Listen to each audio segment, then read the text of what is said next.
السلام عليكم ورحمة الله وبركاته.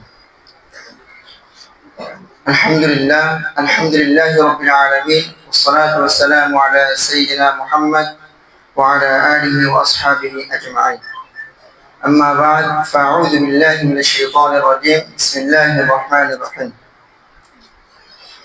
সম্মানিত উপস্থিতি, আজ 10 মুহররম আশুরার দিন।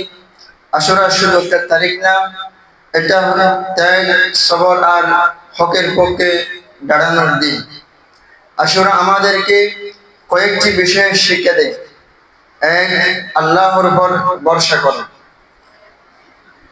হযরত মুসা আলাইহিস সালাতু ওয়াস সালাম ফিরআউনের সামনে দাঁড়িয়ে বলেছিলেন, ইন্না মা'ইয়া রাব্বি, নিশ্চয় আমার সাথে আমার রব আছেন।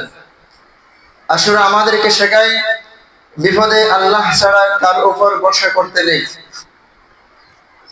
দুই, হকের জন্য কুরবানি। 61 হিজরি আশুরার এই দিনে কারবালায় ইমাম হুসাইন রাদিয়াল্লাহু তাআলা আনহু আল্লাহর রাস্তা থেকে এক চুল পরিমাণ সরেননি। পরিবারের সন্তান সবকিছু কুরবানি দিলেন, তবু মাথা নত করেননি জুলুমের কাছে।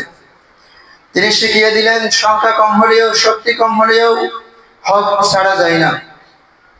3, সবর ও ক্ষমা। নবী করিম সাল্লাল্লাহু আলাইহি ওয়াসাল্লাম এই 10 মুহররম রোজা রাখতেন।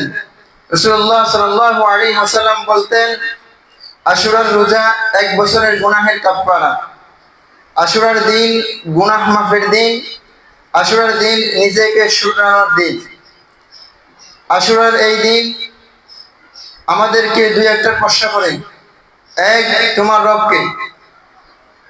সাগর সামনে, পেছনে শত্রুর বাহিনী। মুসা আলাইহিস সালাতু ওয়াস সালাম এর সাথীরা বলল, ইন্না লামুদরাকুন, আমরা ধরে পড়ে গেলাম।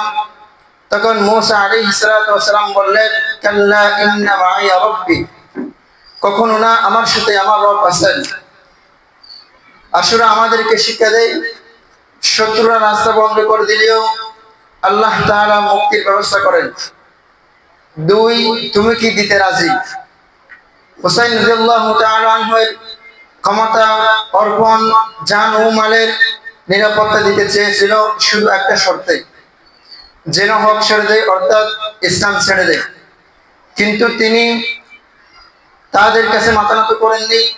সুতরাং আমাদের জীবনেও ছোট ছোট কারবালা আসে, যেমন সুদ, ঘুষ, মিথ্যার বিনিময়ে দুনিয়া চাই। আশুরা আমাদের কাছে জিজ্ঞেস করে, তুমি কি গ্রহণ করবে? তাই সবাইকে মুসা আলাইহিস সালাতু ওয়াস সালামের মতো তাওয়াক্কুল, হুসাইন রাদিয়াল্লাহু তাআলা আনহুর মতো সাহস, নবী করিম সাল্লাল্লাহু আলাইহি ওয়াসাল্লামের মতো সবর করতে হবে। আল্লাহ তাআলা আমাদের সবাইকে হুসাইনি চেতনা দান করুন। আমিন। ওয়া আখিরু দাওয়ানা আলহামদুলিল্লাহি রাব্বিল আলামিন। আসসালামু আলাইকুম ওয়া রাহমাতুল্লাহি ওয়া বারাকাতুহু।